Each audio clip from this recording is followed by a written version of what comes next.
के और हमने पॉइंट फोर्स के बारे में कुछ समझा कि ये ऐसा बल है, उछाल बल, पानी के ऊपर लकड़ी है, नाव है, उसका ऐसा डिजाइन होता है या लकड़ी का ऐसा प्रकृति होती है, डूब नहीं सकती जब तक कि उसके ऊपर प्रेशर ना आए। उठता है ऊपर, ऊपर क्यों उठाता है? प्रभु का बहुत धन्यवाद करें, मैं और आपके अंदर, हम सब के अंदर, हमारे आत्मा में ये पुनरुत्थान का प्रभु है। और ये जो पुनरुत्थान का प्रभु है, जिस तरह से नूह के जहाज में हम देखते हैं चारों तरफ पानी पानी संकट, पवित्र बाइबल में जल जो है सताव को भी बताता है, जब तू जल में से होकर जाए तो तेरी हानि नहीं होगी। और चट्टान के ऊपर मकान बनाया, उसके ऊपर आंधी आई, मेह पड़ा और बाढ़ आई।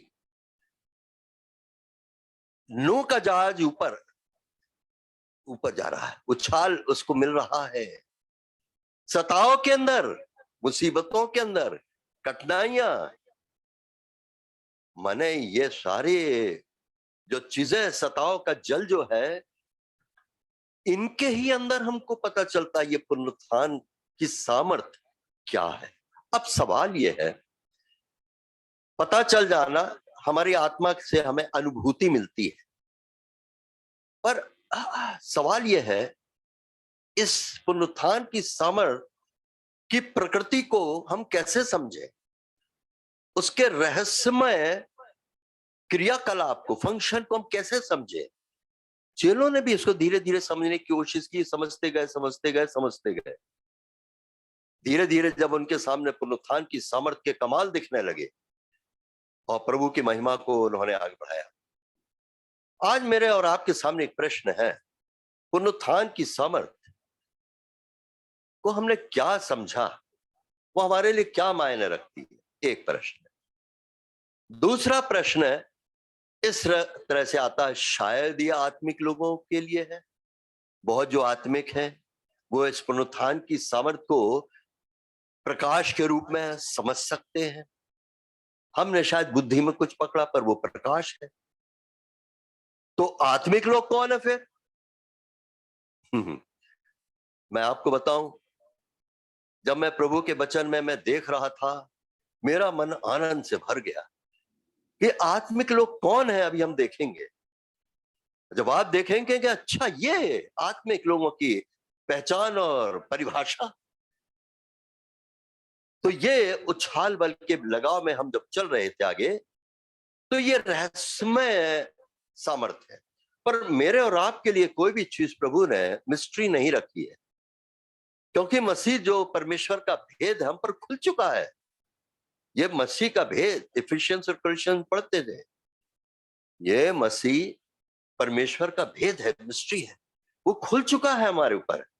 पवित्र आत्मा हमारी सहायता अगुवाई करने के लिए तत्पर है।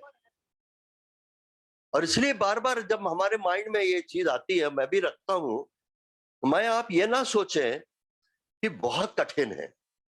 परमेश्वर ने हर एक छोटे बड़े विश्वासी के लिए इस जीवित मार्ग में, यानी ये सियोन के मार्ग में, पुनरुत्थान की सामर्थ्य में चलने के लिए बहुत सरल उपाय किए, सरल तरीके बताए हैं, बहुत सरल।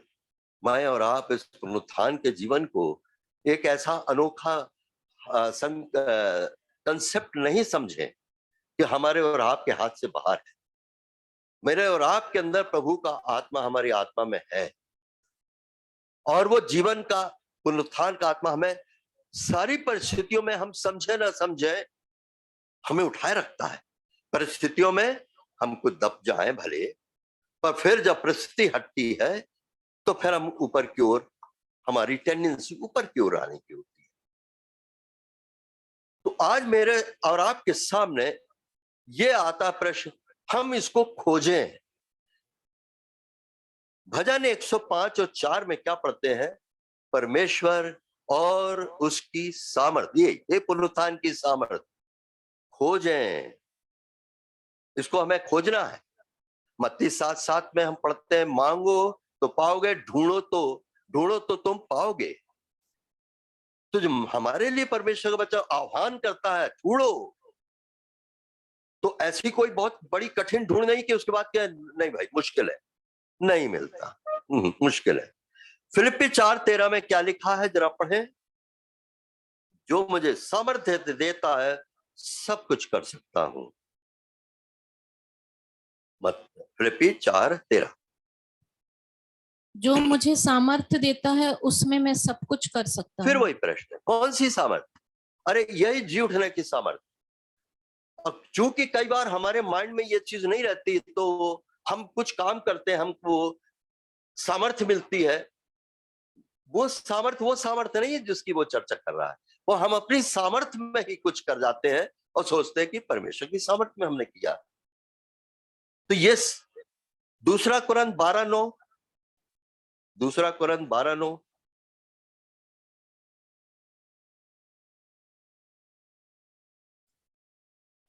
पर उसने मुझसे कहा, मेरा अनुग्रह तेरे लिए बहुत है, क्योंकि हाँ मेरी सामर्थ्य निर्बलता में सिद्ध होती है। हाँ, ये मतलब एक विश्वासी के रूप में हमने कई बार इस चीज को समझा कि जब हम अपने आत्मिक जीवन में, शारीरिक जीवन में और भौतिक परिस्थितियों में भी निर्बल होते हैं, दुर्बल होते हैं, भूल चूक होती है, उस समय परमेश्वर के जी उठने की सामर्थ, पुनरुत्थान की सामर्थ जो है वो काम करती है। और ये सामर्थ जो है, इसके संग एक बात कभी ना भूलें हम, अनुग्रह जुड़ा हुआ है। ये सामर्थ के साथ अनुग्रह जो है वो जुड़ा हुआ है। पहला कुरंथ 6:1।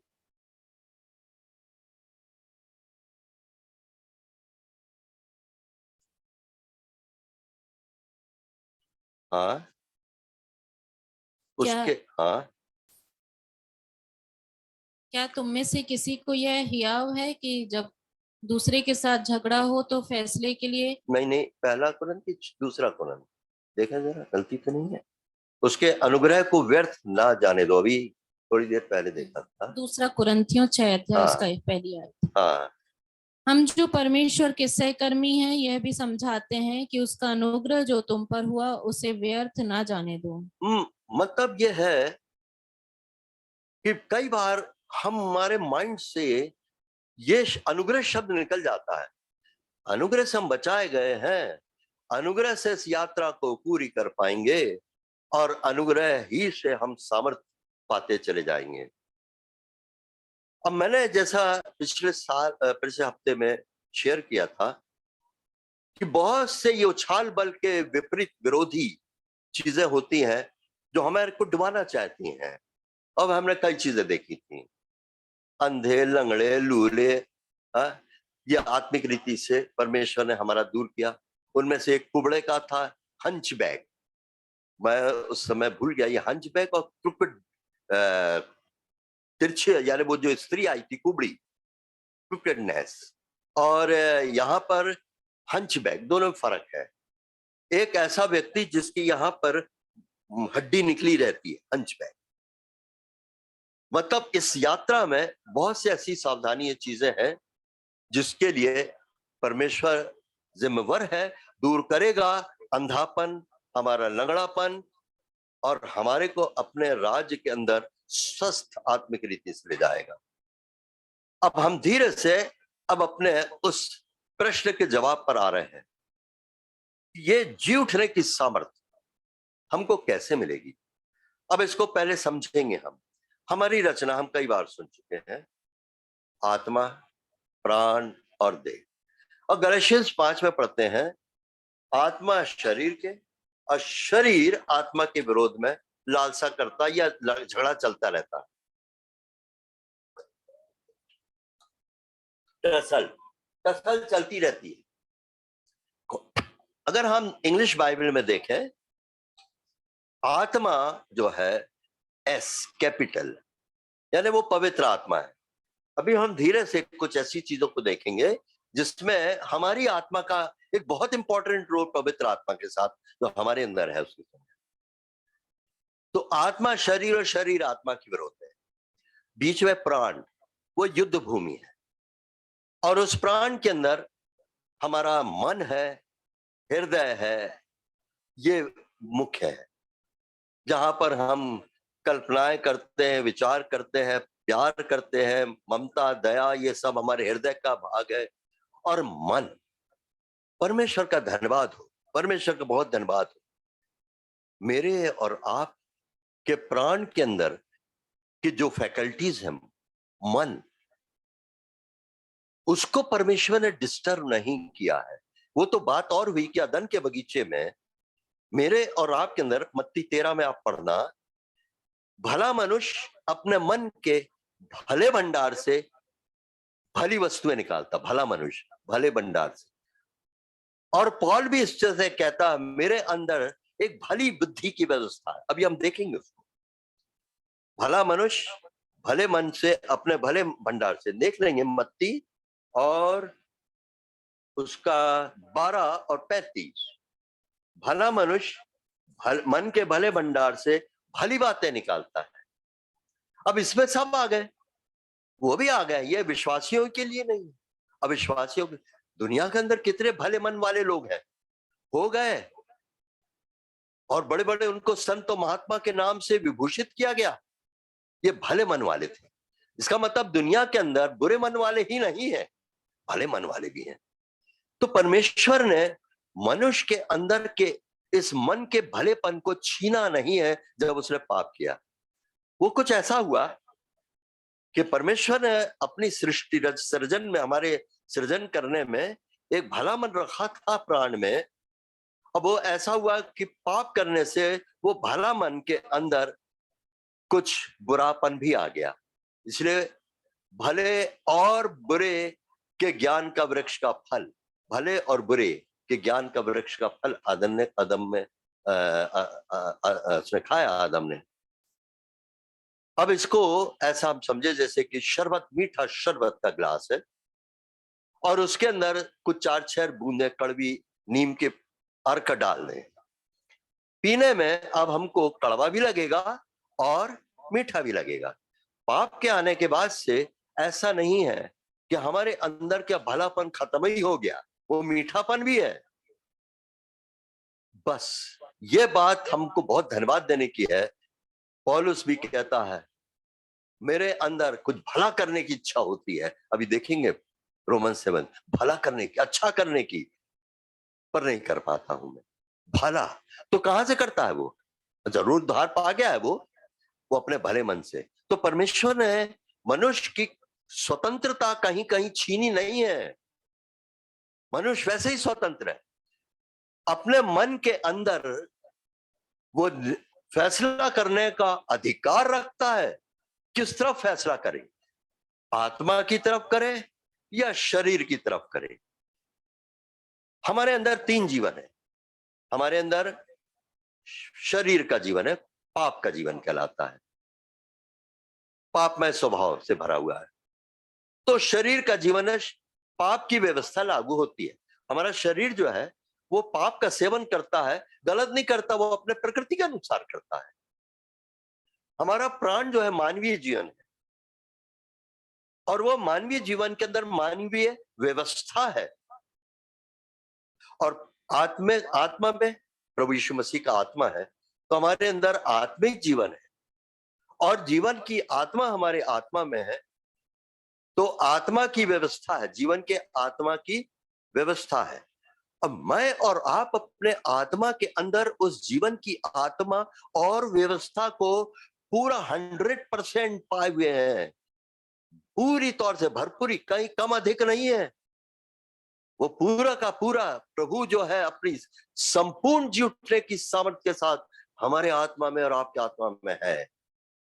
अब कठिनाई कहां आ गई जो हम उसको ले नहीं पाते, पावर ऑफ रिजरेक्शन का लाभ। अब इसको हम समझे। पहली बात जब हमने देखी, ये मन की बात आ रही है, तो ये मन ही है तो जब गड़बड़ करता है ना। उत्पत्ति में हम पढ़ते हैं, जब परमेश्वर ने देखा मनुष्य के मन में जो कुछ भी उत्पन्न होता है बुरा ही उत्पन्न होता है। यहूदा के अंदर मन में शैतान ने डाला यीशु मसीह को बेच देने के लिए। और कितनी बातें हम अपने रोजमर्रा के, मेरा मन तो ऐसा नहीं चाहता, मेरा मन ये खाने को नहीं, मेरा मन, मेरा मन, मेरा मन। यानी ये मन का कितना इंपॉर्टेंट रोल है, कितना बड़ा विस्तार है उसका मेरे और आपके अंदर। बहुत से ऐसे चीजें हैं जहां पर कि मन जो है, दाऊद कहता है भजन 131 और 2 में, 131 और 2 क्या कहता है?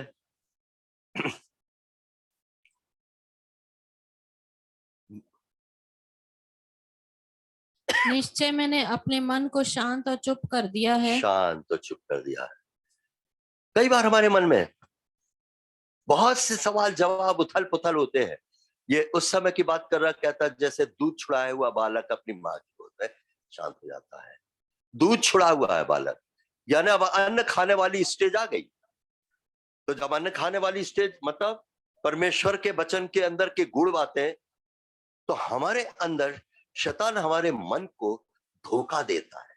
यिर्मयाह में हम इसको पढ़ते हैं, ये मन जो है इसको धोखेबाज बना देता है। निकाले यिर्मयाह 17,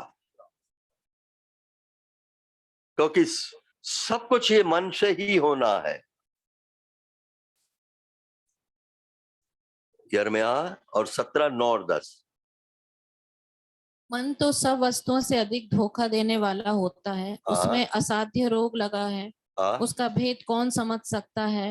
मैं यहोवा मन की खोजता और हृदय को जांचता हूँ, ताकि प्रत्येक जन को उसकी चाल चलन के अनुसार अर्थात उसके कामों का फल दूं।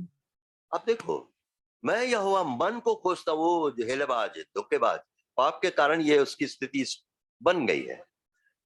शरीर को नहीं खोजता, वो बोल रहा मेरे और आपके आत्मा को नहीं खोजने को बोल रहा है, मन को सर्च कर रहा है। जब निकले इजरायली, यहोशुआ 8 में हम पढ़ते हैं कि वो जब जंगल में, व्यवस्था विवरण 8 हम निकालेंगे नहीं, उनको वो जंगल के मार्ग में कैसी कैसी परिस्थितियों में से निकाल लाया, विवरण है पूरा। और क्या उसमें, ताकि जाने कि उनके मन में क्या है। अरे बार बार जब मैं आज 2 दिन से मैं इसके ऊपर देखा, तो मैंने कहा ये मन का तो इतना ज्यादा कहा जाए इसको गंभीर और गहरे रूप से शायद मैंने भी नहीं समझा अब तक। कितना आसान हो रहा है। अब देखिए आप, मेरे और आपके लिए पावर ऑफ रिजरेक्शन को क्या करना, सकअप करना, खींचना अपने अंदर, जीने इस यात्रा में चलने के लिए। ये हेलेबाज है। नीति वचन 4:23,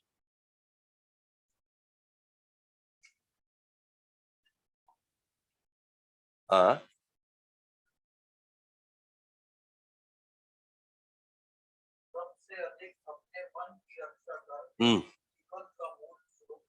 वाह, ये वचन जो है ये तो बिल्कुल अपने आप में सब कुछ बता दिया। सबसे ज्यादा अपने मन की रक्षा कर, उसको संभाल मन। और जितना हम अपने अंदर इस वचन को माइंड में रखेंगे, मूल सूत्र जीवन का यही है। तो अपने मन की हमें सबसे ज्यादा रक्षा करनी है, और इस मन की रक्षा करने के लिए अनुग्रह चाहिए। निकाले इब्रानी 13 और 7, इब्रानी 13 और 7। जो तुम्हारे अगुवे थे और जिन्होंने तुम्हें परमेश्वर का वचन सुनाया है, उन्हें स्मरण रखो और ध्यान से उनके चाल चलन का अंत देखकर उनके विश्वास का अनुकरण करो। इब्रानी में मन, अनुग्रह से मन का दृढ़ रहना भला है, उसी में है। 9वीं आयत में देखें जरा। नाना प्रकार के विचित्र उपदेशों से ना भरमाए जाओ, क्योंकि मन का अनुग्रह से दृढ़ रहना भला है। ये देखा, फिर हमारे को ये बात ध्यान रखनी है, अगर मन को हमें संभालना है, चौकस रखना उसके प्रति, मूल स्रोत वही है, तो ये अनुग्रह से होगा। मेरे आपके प्रयत्न करने से, जोर जबरदस्ती से नहीं होगा। ये प्रभु का अनुग्रह है जो हमारे इस मन को दृढ़ करेगा, क्योंकि अभी हमारे मन के अंदर वो दृढ़ता नहीं है जो होनी चाहिए। और जब मन दृढ़ हो जाएगा, उसके बाद प्रोग्रेसिव हम आगे बढ़ेंगे।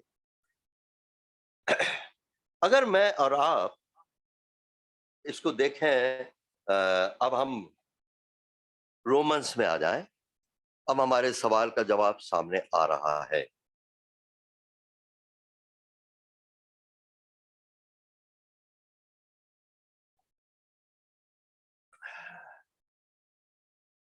हमारा ये प्रश्न, हम आत्मिक और कौन होते हैं हम, अगर आत्मिक नहीं है तो क्या है, और आत्मिक कौन होते हैं? रोमन्स और उसके 8 अध्याय पे आ जाए। वहां पर पौलुस अपने मन की सहायता लेता है। 7 अध्याय में एक छोटे रूप में ये बतलाऊं, बड़ी ईमानदारी से वो ये मान लेता है कि मैं पाप के लिए बिका हुआ हूं, पाप के हाथों बिका हुआ हूं। मुझसे जो कुछ भी होता है अच्छा करना चाहता हूं पर नहीं होता, और जो नहीं करना चाहता वही हो जाता है। तो मेरे को लगता है, मेरे को पता चल गया मेरे अंदर कोई भली, बस शरीर में, ये पाप के शरीर में उसकी व्यवस्था वो तो करेगा, वो उसकी व्यवस्था है। अब मैं उसमें क्या डिस्टर्ब कर सकता हूं, पर उसका प्रभाव मेरे ऊपर तो पड़ता है। तो ये पद हम करते हैं, पढ़ते हैं 18 पद, 7 के 18 में पहले पढ़ लें। क्योंकि मैं जानता हूं कि मुझ में अर्थात मेरे शरीर में कोई अच्छी वस्तु वास नहीं करती। इच्छा तो मुझ में है परंतु भले काम मुझसे नहीं पड़ते। देखा, ये प्राण ही के अंदर सब कुछ चल रहा है। भावना, इच्छा, ये मन जो है हमारे भावनाओं से भी रिलेटेड है, कनेक्टेड है, हमारे इच्छाओं से भी कनेक्टेड है। इसे मन जो मूल स्रोत है, इसको हमें बहुत संभाल कर रखना है। 21 पद में, मेरे अंदर जो पाप बसा हुआ है, अब कई शारीरिक विश्वासी क्या, अन्य जाति तो छोड़ा, जो अविश्वासी है, शारीरिक विश्वासी भी इस अध्याय को नहीं समझ पाते। कैसा देखो तो वो पाप कहता मुझ में बसा हुआ है, और वो तो एक जगह कहता मैं सबसे बड़ा पापी मैं हूं। तो मुझसे उसकी पत्र में लिखता है ये बात सच और हर प्रकार से विश्वासी मानने योग्य है। यीशु मसीह पापियों को बचाने आया, जिनमें सबसे बड़ा पापी मैं हूं। था नहीं बोल रहा है। मतलब यह है कि जब तक मैं और आप इस शरीर में है, ये पाप के शरीर को ढोना पड़ेगा, ये व्यवस्था इसकी। पर इसके लिए आत्मा और शरीर, इस युद्ध के अंदर मेरा और आपका मन जो है वो फैसला करता है। अगर आत्मा की तरफ मेरे और आपके मन ने आत्मा के लिए फैसला किया तो हम आत्मिक हैं। बहुत आसान है ये। अब मैं और इसको स्पष्ट करूंगा। अभी वचन में है, मेरे और आपके आत्मा में परमेश्वर का आत्मा, मसीह का आत्मा, जीवन का आत्मा है। अब जब मेरे मन के अंदर सारे दिन के अंदर कितने बार ये चीज आती है, क्या भला है क्या बुरा है, क्या सही है क्या गलत है, तो चूंकि परमेश्वर ने अपनी व्यवस्था, क्योंकि 4 व्यवस्था का जिक्र है 7वें अध्याय में, उसमें एक व्यवस्था है परमेश्वर की व्यवस्था जो बाहर थी, जिसको देख करके पौलुस के मन के अंदर बड़ा आनंद हुआ। पर अफसोस ये हो गया कि जब मैं परमेश्वर की व्यवस्था को पूरी करने की सोचता हूं तो ये पाप का शरीर कहता तू कैसे कर सकता, देख कर ले, मैं तेरे उसके आड़े हूं। तो ये अभागा मनुष्य करके तड़प जाता, मैं अभागा मनुष्य, ये कौन मुझको छुड़ाएगा इससे। मैं उस परमेश्वर की व्यवस्था को पूरी करना चाहता हूं। बाद में परमेश्वर के आत्मा ने उसके द्वारा उसको और हमारे को भी ये बताया, और कितने चेलों के और उस सबके राइटिंग्स में वो व्यवस्था जिसके लिए वो बाहर, जिसके लिए वो परेशान था, अरे वो व्यवस्था तो परमेश्वर के आत्मा ने मेरे और आपके हृदय की पट्टियों में लिख दिया है। अब प्राण के अंदर मेरे और आपके अंदर वो व्यवस्था है। अब परमेश्वर के विचार हमको जो उसकी व्यवस्था से मालूम चलते हैं, कहां से मालूम चलेंगे? इस कड़ी में एक चीज और जुड़ गई, अब वचन।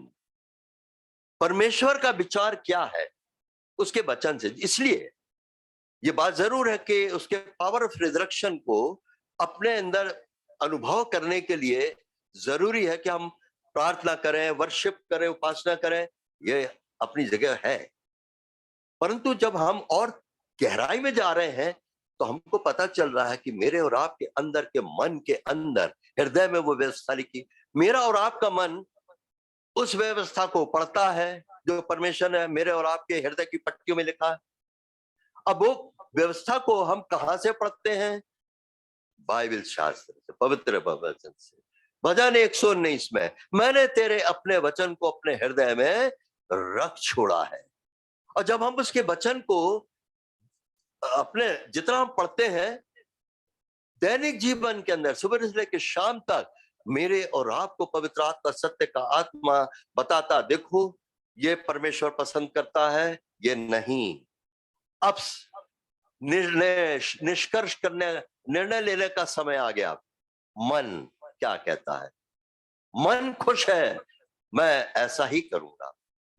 मन तैयार है, यानी मेरे मन ने क्या किया? मेरी आत्मा की सहायता की। आप इस बात को ध्यान से सुने।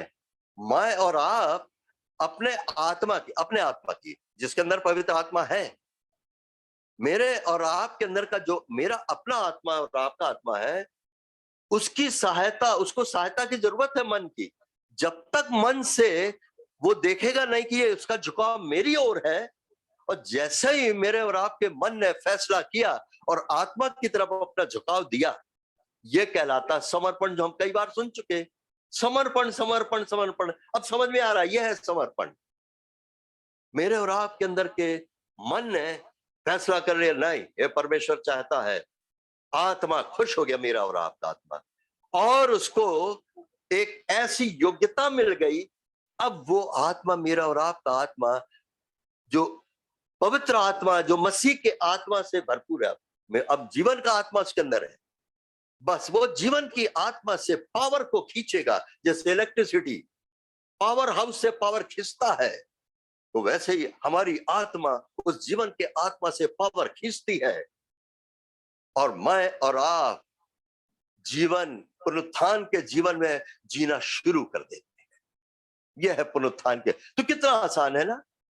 वचन हम जितना पढ़ेंगे, परमेश्वर की व्यवस्था मालूम होगी, और परमेश्वर की व्यवस्था जब हमें मालूम होगी, तब हम भले और बुरे का, और परमेश्वर की तरफ से क्या और शैतान की तरफ से क्या है, ये हम मालूम कर सकेंगे।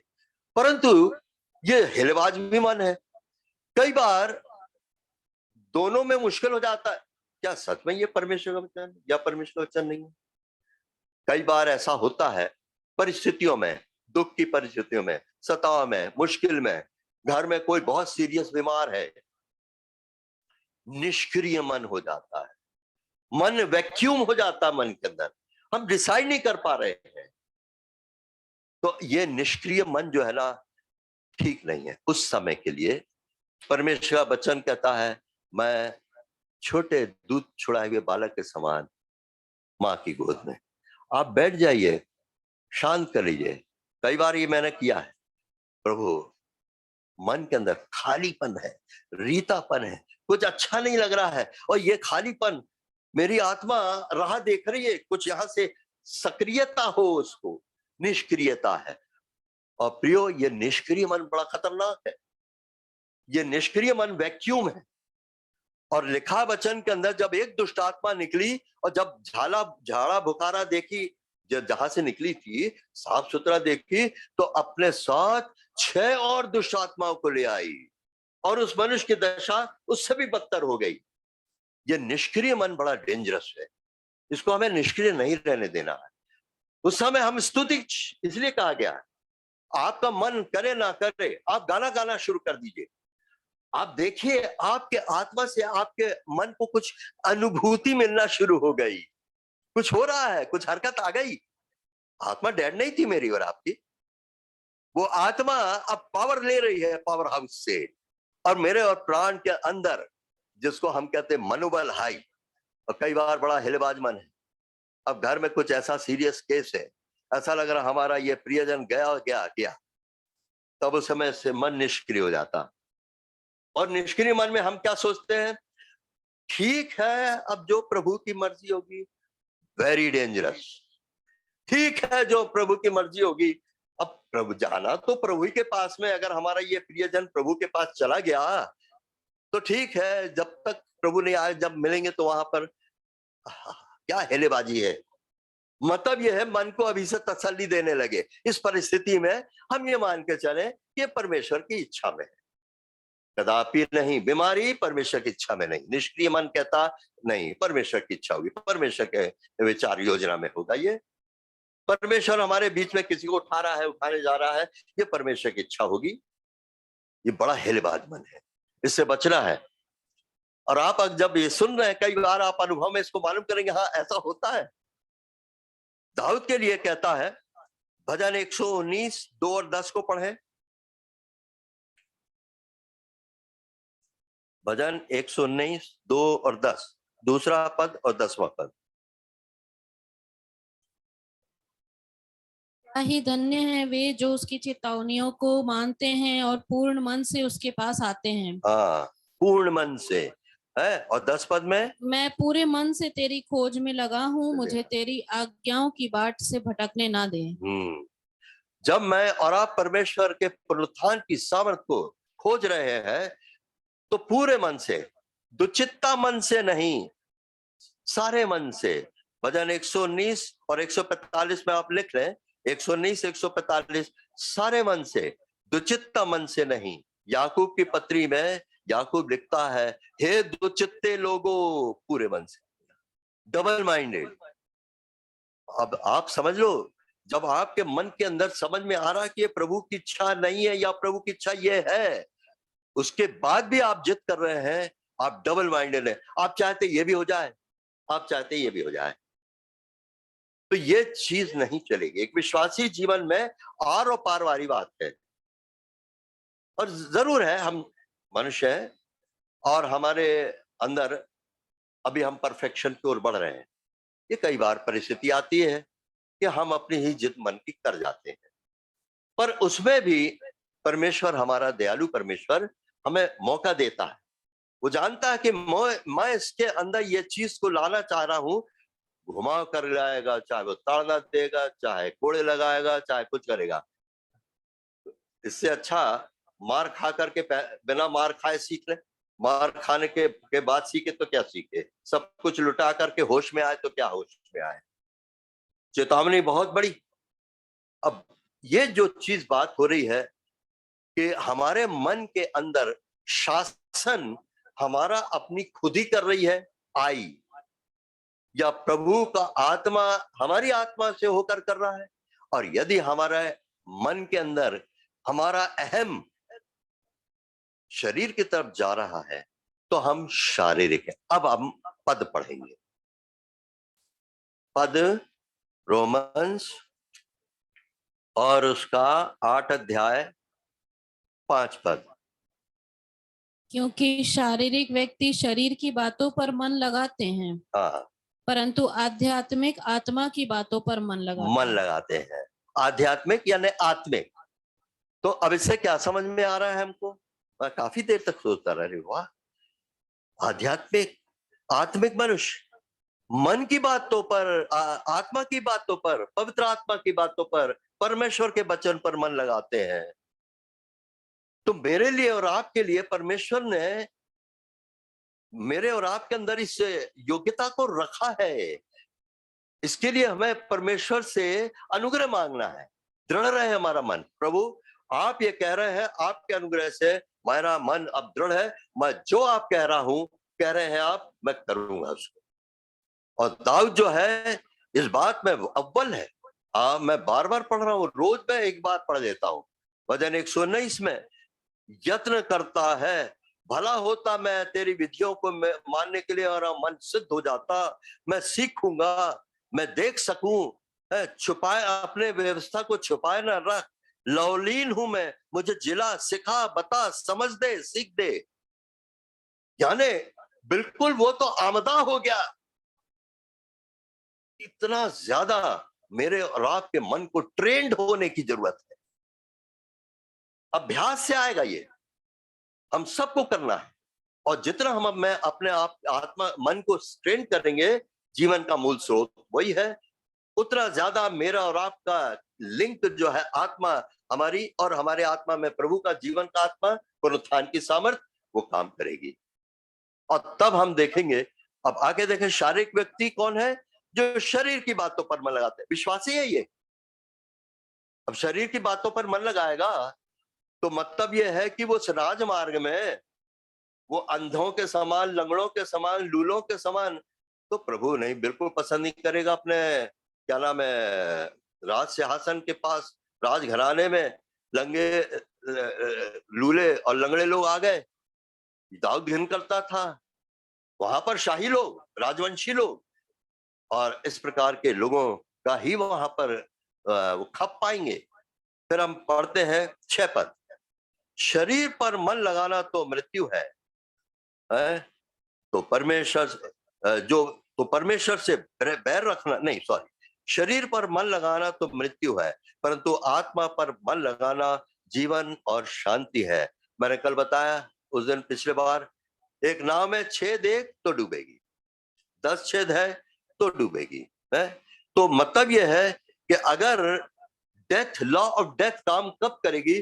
जब मैं और आप अपने मन को शरीर की बातों की तरफ लगाएंगे। कहेंगे हो सकता हमारे अंदर शैतान बोले माने हिल्लेबाज को, बड़ा कठिन है, मुश्किल है, तुम कैसा करोगे इस प्रकार से? तो दुनिया के लोग कहते हैं यार, तो इसी तरह तो सन्यासी बन जाना होगा, सब कुछ छोड़ देना होगा। अरे तो दुनिया में विश्वासी लोग हैं, अच्छे प्रभु के अंदर मगन है, मस्त है, खुश है, और जीवन के तमाम वो जो सुख परमेश्वर की योजना से है वो एंजॉय कर रहे हैं। शादी ब्याह हो रही है, पर वैसी शादी ब्याह नहीं जिसमें कई विश्वासी गलत कर जाते हैं, अनइक्वल योग, अविश्वासी के साथ नाता जोड़ लेते हैं, तो फिर वो तो मृत्यु को लाए। और फिर हम आगे पढ़ते जाएं, तब आत्मा पर मन लगाना जीवन, क्योंकि शरीर पर मन लगाना तो परमेश्वर से बैर रखना है। हाँ ठीक है ना भाई, आत्मा शरीर की जब लड़ाई हो रही है और हमने शरीर के ऊपर मन लगाया, यानी शरीर के संग दोस्ती कर ली, तो हमारा झगड़ा अब किससे हो गया? अब शरीर तो झगड़ ही रहा था आत्मा से, पवित्र आत्मा जो हमारे आत्मा में, और हम भी झगड़ने लगे। मेरी और आपकी आत्मा में कोई प्रॉब्लम नहीं, पर मेरे और आपके प्राण में जो अहम है, सोल अहम, उसमें प्रॉब्लम है। उसने साथ दे दिया शरीर का, पापमय व्यवस्था के साथ एक हो गया, तो फिर उसकी लड़ाई बैर हो गया ना परमेश्वर के आत्मा से। कई बार सोचते तो रोंगटे खड़े हो जाते, पर फिर भी दयालु परमेश्वर है, क्योंकि उसने हमें अपना जीवन दे दिया, इसलिए वो थोड़ा क्या है, बहुत सहता है, पर एक उसका धीरज हमें टेस्ट नहीं करना है। आगे देखते हैं क्या है, 9 पद, परंतु जबकि परमेश्वर का आत्मा तुम में बसता है तो तुम शारीरिक दशा में नहीं परंतु आत्मिक दशा में हो। यदि किसी में मसीह का आत्मा नहीं तो वो उसका जन नहीं। प्रियो, बस थोड़ा सा इसमें बताऊंगा, आगे चल के आप इसको और इसको समझिए। किसी का, यदि किसी में मसीह का आत्मा नहीं तो उसका जन नहीं, ये विश्वास उद्धार वाली बात नहीं हो रही, यहां जन है। जिस किसी में मसीह का आत्मा है वो उसके बच्चे हैं, चिल्ड्रन। वो ना सिर्फ बच्चे हैं पर एडल्ट भी हैं, बेटे और बेटियां हैं। पर जब शब्द आ रहा है जन, तो हमको मत्ती 25 में जाना पड़ेगा, जहां पर 5 मूर्ख कुंवारियों को क्या जवाब मिला? मैं तुम्हें नहीं जानता। माने क्या? अरे तुम मेरे जन नहीं हो। हालांकि वो धार पाई हुई थी, वहां पर भी राजा धीराज के नगर में, सियोन में, वो घुसियाया एक ब्याह के भोज में, मत्ती में पढ़ते हैं, ब्याह का वस्त्र पहने बिना। और जब उसके भोज के अधिकारी ने देखा ये कैसे आ गया या ब्याह का भोज का वस्त्र पहने बिना, इसको बाहर निकालो, बाहर अंधियारे में। वहां पर भी कुछ ऐसी संभावना हो जाएगी क्या? अरे ये कैसे आ गया भाई यहाँ पर? यहाँ तो राजवंशी लोग आएंगे, इस प्रकार के लोग जो है यहाँ पर, जो संसार के अंदर भी थे और शरीर में भी थे और आत्मिक भी बनना चाह रहे थे, दोहरा चरित्र नहीं। यहां पर ये कैसे आ गया?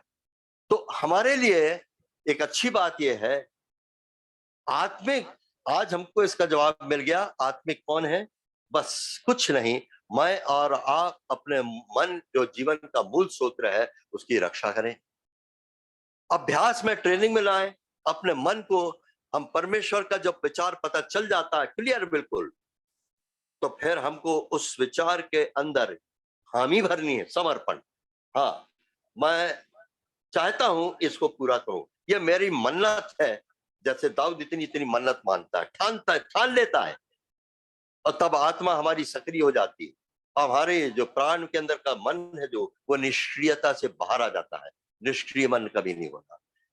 मैं इस मन को हमेशा संभालना है और उसको सक्रिय रखना है, और वो तभी होगा जितना ज्यादा उसके वचन से हम भरे जाएंगे। और आप नोट कर लें, रोमन्स 10:8, रोमन 10:8 निकाल के पढ़ भी लें, बस खत्म करेंगे। रोमन 10:8।